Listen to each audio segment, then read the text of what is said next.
The Bible tells us that God created man in his image and after his likeness. But does that mean that every human being that is walking the surface of the earth right now carries the image and the likeness of God? The answer is no, and I will prove that to you from the scriptures. In Genesis chapter 1 verse 26, God speaking said, "Let us make man in our image and after our likeness, and let him have dominion." This scripture tells us that God created a being called man, and his intention was that this being would have dominion over all of his creation. However, for this man to function effectively in this dominion, he would have to have two major assets: the image of God and the likeness of God. And that was exactly what God gave unto man.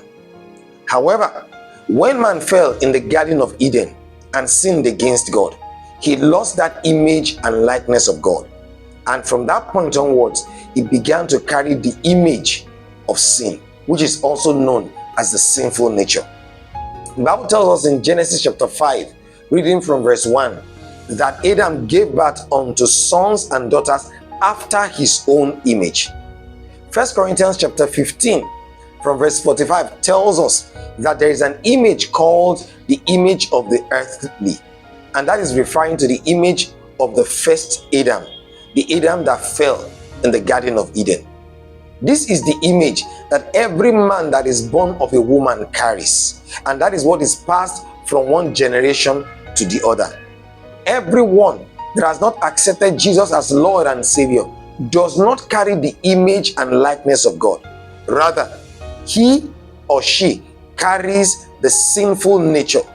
And it is only when one becomes a child of God that he begins to carry the image and the likeness of God.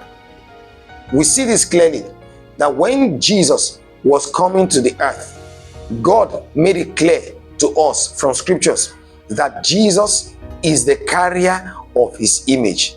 We see in 2 Corinthians chapter 4 verse 4, where the Bible describes Jesus as the image of God.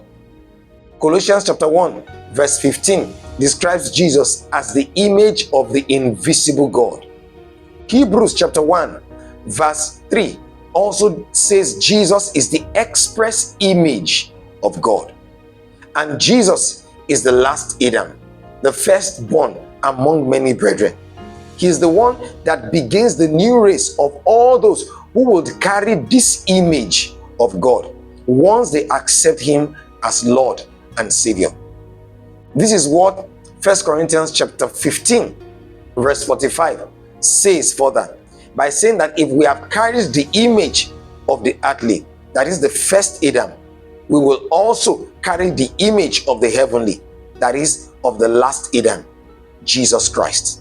So, I'm asking you today, what image are you carrying? If you have not accepted Jesus as Lord and Savior, you cannot function in the dominion that God ordained that you should carry, simply because you will not be carrying the image and the likeness of God. But once you give your life to Christ and you accept him as Lord and Savior, you begin the process of being transformed into that image and likeness of God.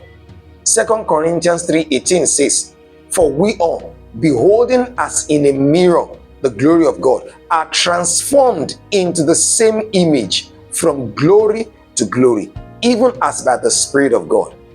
Anyone that does not have the Spirit of God is not of his.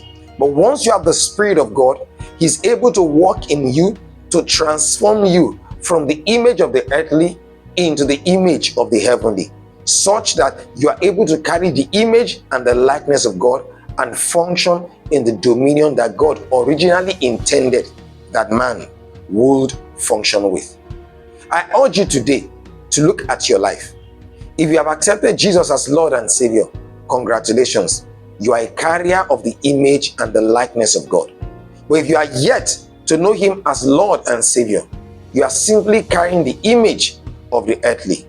And I would hope that you would, after listening to this teaching, consider surrendering your life to Christ so that you can carry the image and the likeness of God in line with the original intention of God for you. Thank you for being part of this episode. I believe it has been a great blessing unto you, and I look forward to seeing you in the next one. Until then, remain blessed.